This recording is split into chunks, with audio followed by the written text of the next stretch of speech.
Thank God it's Friday. Genuinely, I didn't even know it was Friday when I woke up, but things mix up nowadays. Optimoves Marketing amid Corona here with your daily digest of everything marketing in these challenging times. Today we have a review of Bain& Company's report amid the virus outbreak. We also have an interview with the owner of marketing agency Excelio with some tips on how to adjust in these times. But as always, it's Friday, so I'll mix things up for you guys. We'll start with your favorite picks by Post Funnels editor in chief. Nitzan, you there? Hey, Amit, thank you. So, trends. Let's talk consumer trends for a moment. We all know not all verticals and industries are affected equally by the pandemic.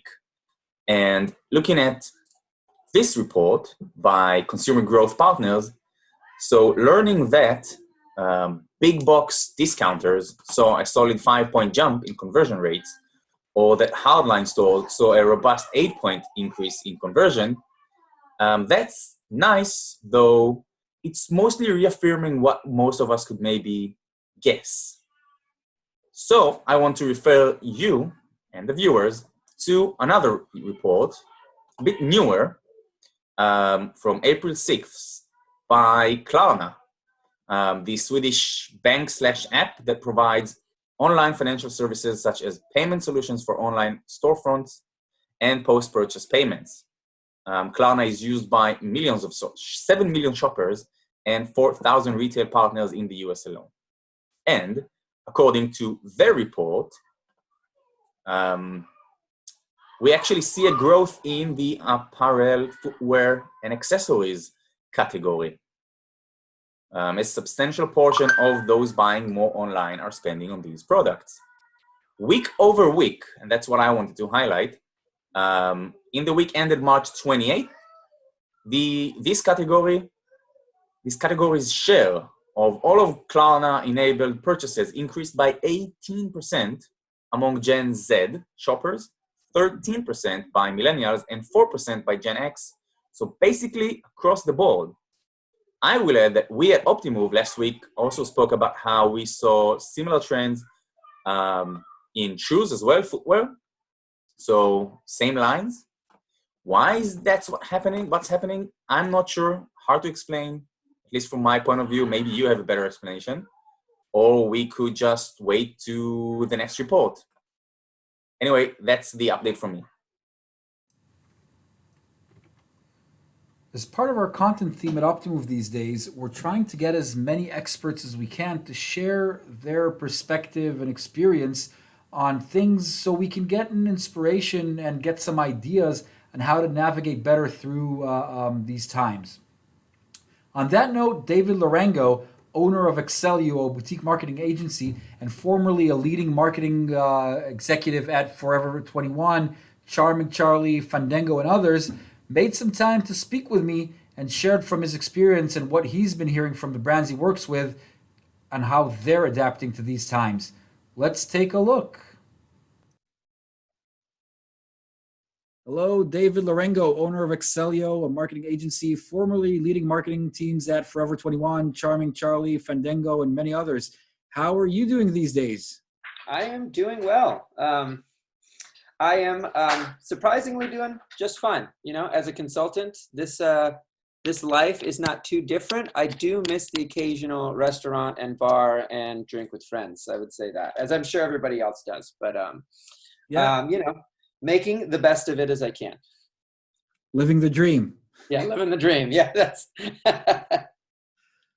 All right. So, as an owner of a marketing agency, you're probably speaking with tons of brands these days. What are you hearing? What are they saying? What are they thinking? What are they dreaming? Working with about 6 or so brands, and then hearing from some of the others. So I think there are 2 camps that I'm finding, and I would say mine are in a particular camp and the other one. So there are a lot of brands that are pulling back advertising spend. There are a lot of brands that are sort of hunkering down, saying, okay, now that we're going to have less demand, we're going to pull back on trying to create more of a supply, in the sense that we're going to market less. So there are a lot of brands, particularly in fashion retail, that are doing that, probably more the brick and mortar. So this is one camp. The other camp, and the ones that I'm pushing my brands towards, is this is an opportunity to actually gain market share. And you see that in downturns, brands that spend gain more market share. So those brands are sort of pivoting quickly. They're moving fast. There are brands and leaderships and teams that I work with that we're all moving as swiftly, as fastly as possible, changing our messaging, changing who we market to, changing the product that we're putting out there. So I think what I'm noticing is brands out there, and ones that I've talked to, these sort of what I call sort of legacy brands or dinosaur brands, they're kind of doing the same thing and just saying, hey, it's now 40% off. That to me is a sign probably why they've lost market share to begin with. They have leadership that says the old way is going to work. Well, it hasn't been working. And now they're like the old, pre-corona days are going to work too. So I think those are the two kind of main camps. And there are obviously a lot of brands that are sort of in freak out mode, but there are brands that also realize, hey, this is a chance for us to sort of get in there if we understand the marketplace a little bit. And obviously this won't last forever. So it really isn't going to be an entire pivot of your brand. It's just a pivot for the next several months or so. So you're seeing too the nimbleness of smaller companies and smaller teams be able to move quickly. Whereas again, these legacy brands have this bureaucracy in place that keeps them cemented and from moving and turning quickly. So like a Forever 21, even, they're a good example. They're not really sort of pivoting their message towards, I'd say, loungewear, stay at home, activewear, look good, IG ready, kind of Instagram ready. They're still pushing the same stuff with just deeper discounts. So those are the two main camps that I'm seeing right now currently.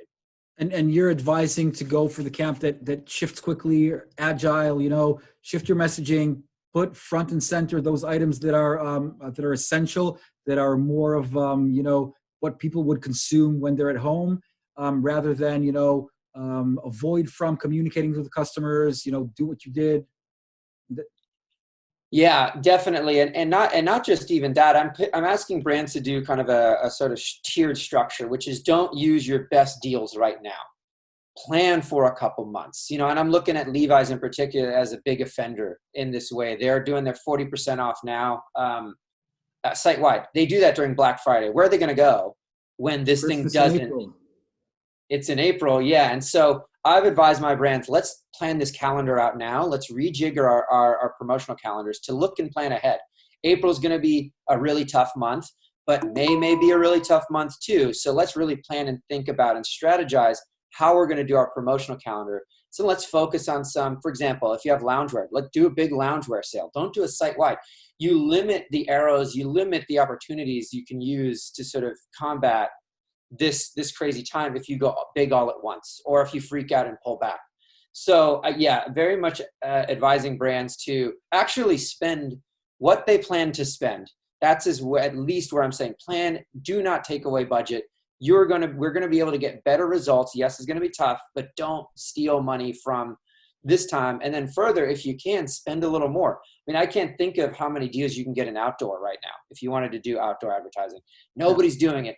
People are still driving. They're still driving in LA. Are they driving in the way they were? Absolutely not. Are you going to get the eyeballs you're going to get? Absolutely not. But this is a time where if you have dollars to do it, because media partners are going to want to partner with you. And so to me, it's like, think about these opportunities that you have. And again, there are opportunities that don't come along, thankfully, honestly, very often, because this is kind of a crisis situation. But at the same time, take advantage of these things that, when people pull back, lean in a little bit more. It's the same kind of as a stock market, right? When you buy on the down and you sell on the high. So I think everybody's selling on the down as much as they can.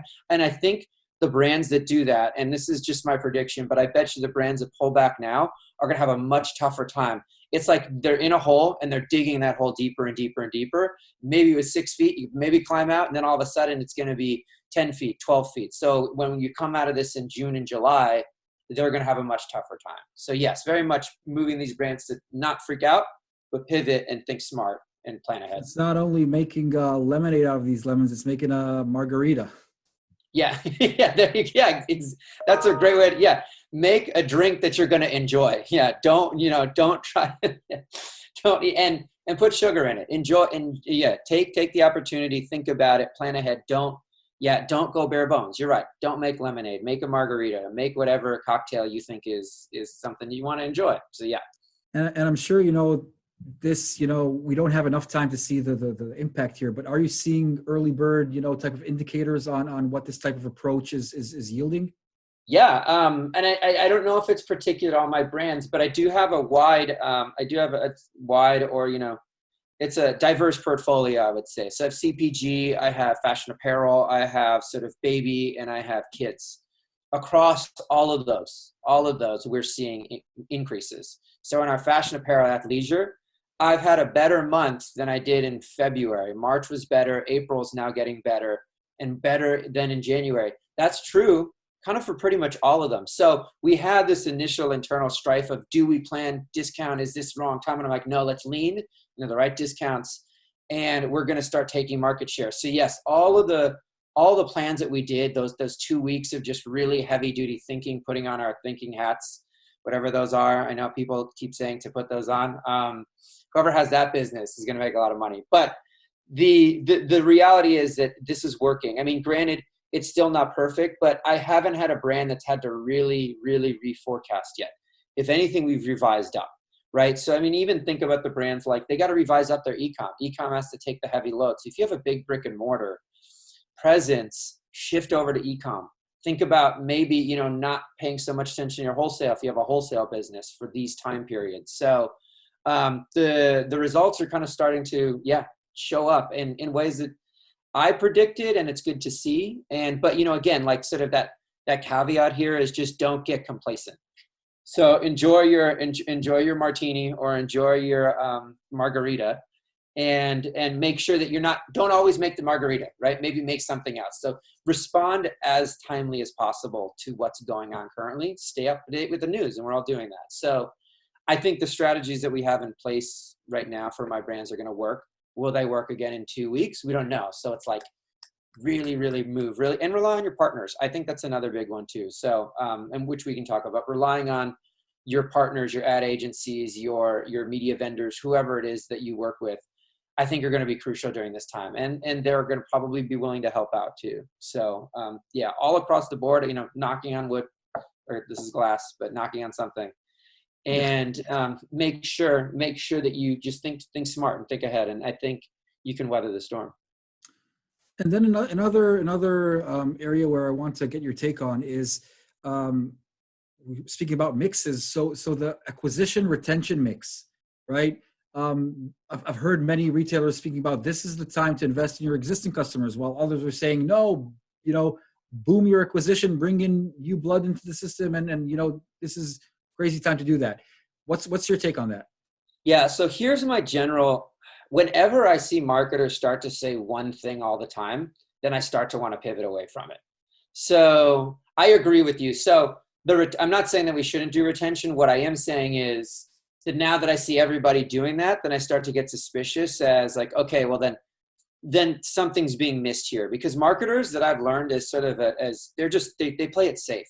It's rare that I found that marketers kind of take these risks and kind of have the guts to do these things. So when I've been in 9-to-5 roles, they take the easiest way out possible. Let's go with the easiest, safest, quickest ROAS and blah, blah, blah, blah, blah. And let's waste 6 months on it.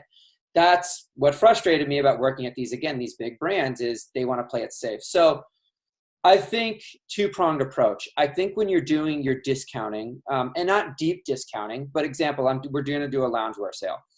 And we're not going to be crazy discount off. It'll be a little bit higher. That's a great time. And I should actually back it up a little bit. I'm doing a sale on sale for one of my brands. And I've decided to spend most of my acquisition dollars around these sales, these peak sales. So we saw, we're up 50% of even what we projected. And that's because I targeted only new customers. Now for the retention audience, the way that I look at it is we should give them some deeper discounts. Hey, thank you for being loyal. Normally, here's a 20% off. We're going to give you 25 off. Normally, here's, we'll give you early access to this and that. So it is a time to invest, but I think it's a time to acquire customers too. I think it's a missed opportunity for certain brands to not get out there with the sales that they're doing, but try to message it in different ways, like stock up, or you're at work at home, or you're work ready at home, kind of stuff like that. So I've heard a lot of the CRM stuff, but I haven't had a problem with the acquisition piece. And again, I'm thinking of also my the children's apparel brand. We're still aggressively going after the acquisition. I think it's just making sure you're okay with probably taking a gross margin hit on your new customers. That's probably, again, so when I think of the CRM side, they are playing it safe. CRM, your retention audience, your loyal audience is going to be better because you've already acquired them, right? And to some degree, you already made your sort of money probably. So that to me is, I think, the safe bet. I think the one pivot again is going to customer acquisition direction for sure. So would you say, in other words, that, keep your retention acquisition mix as it was before, just adapt the messaging, adjust things, and keep the same, portion between the two? Yeah, the media mix the same. Yes, I would. And if anything, you just put some brands. I have one particular leader. She doesn't like paying, doesn't like deep discounting for new customers. She's okay with retention. I think keep everything the same, but be willing to be flexible that your new customer, you may need to get them in early on a discount. That's probably the only pivot that I'd make. But yes, I mean, look at your calendar, keep everything kind of the same, but just change up your message, change up your offers, and figure out when and how you're going to do that. Rag & Bone came out with something yesterday or 2 days ago where basically they explained why they're doing, they're cutting their prices a little bit or they're discounting. And it's partly just saying, hey, we understand this is a tough time. We need, we're there to support.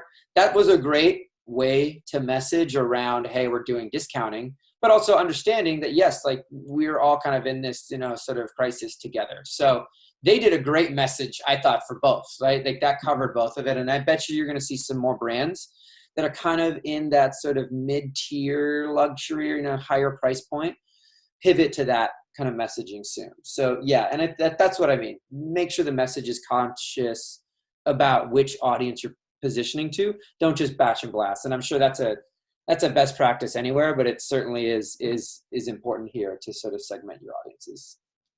Sounds good. Let's wrap things up with your thoughts on what we'll be speaking about in April 2021. Ooh, April. Ooh, wow. Gosh, let me think. I think in April 2021, you're probably going to see, you're going to see the brands that thrive during this time. I think you're going to see, we're probably going to be talking about how the influencer landscape has changed. Probably. That's something I would love to. Yeah. I don't know for which ways it's going to go, right? Travel, sort of luxury, etc. I think we're going to talk about, is that still relevant? So I bet, like, my vision for this is the whole universe of marketing is probably going to change somewhat. Maybe it goes harder in influencer direction. Maybe it completely goes away. But I think if we're not talking about it, then somebody will be, and that'll be a conversation I think that's going to be really interesting where that industry goes, because it was climbing. And now it's kind of falling because, they can't go out and take pictures and do cool, fun things. So, I think where is influencer marketing going to be in April 2021? Interesting stuff. David Lorengo, owner of Excelio Marketing Agency. Thanks so much for your time. It was a great conversation. Thank you, man. And I'm looking forward to chatting and kind of hearing how everything goes in the future too. So great talking with you. Cheers. Thank you. Ronnie Vexelman, Optimove's Director of Product Marketing, has been spending a lot of time these days reading research. In this item, he's sharing a preview about a research he read by Bain & Company.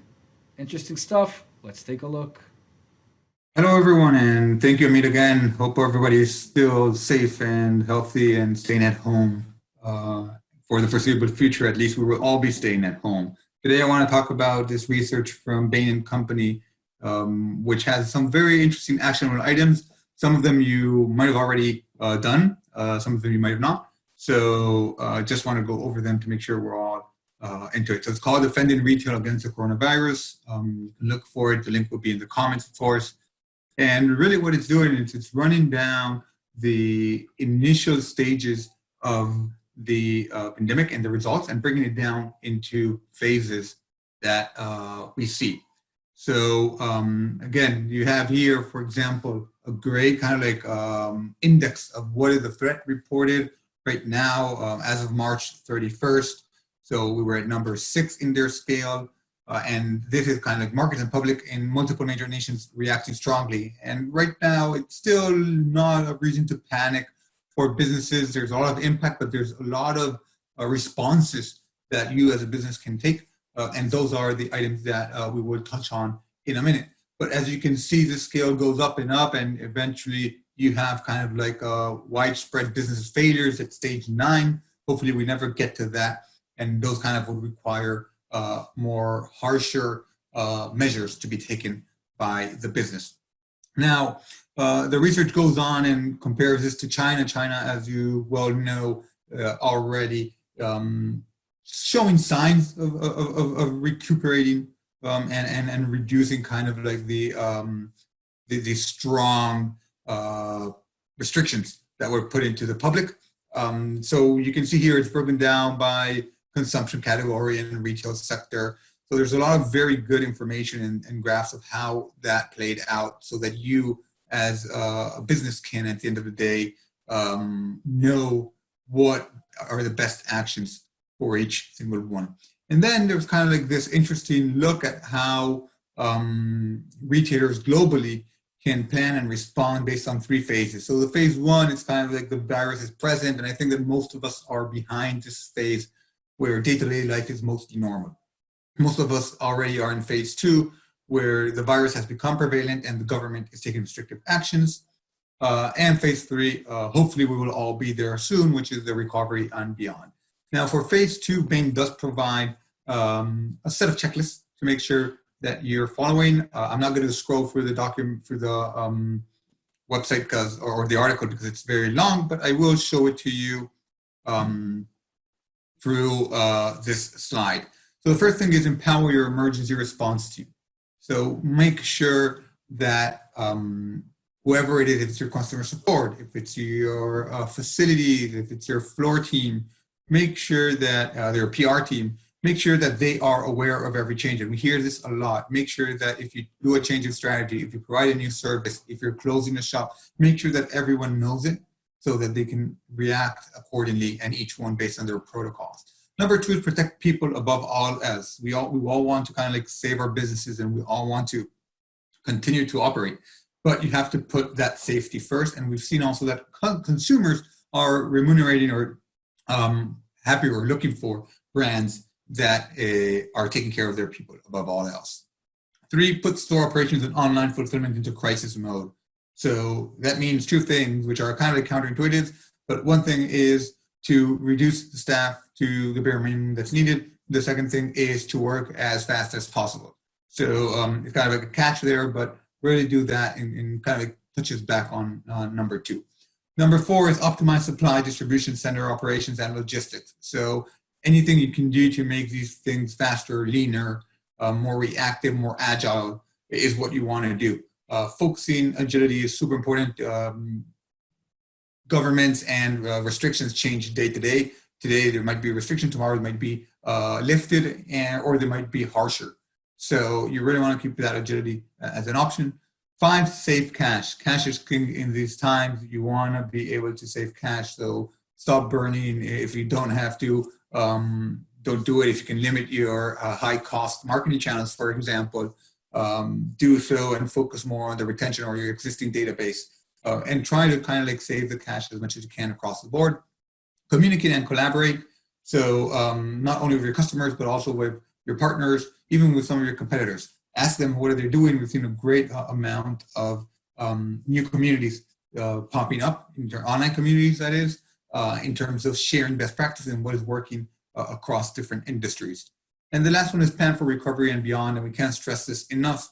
You can't just kind of be in this reactive mode. You have to think what's going to happen the day after. How do I go back? How do I slowly ramp up my business to get back to where it was before the virus? And how will I communicate that to my customers? How will I reopen my stores? How will I complete my supply chain? So this is this research from Bain and Company. Again, if you're looking for it, its name is Defending Retail Against Coronavirus. All the best. Take care. Bye-bye. And that's a wrap for this week. Wishing you all a lovely weekend. Happy Easter.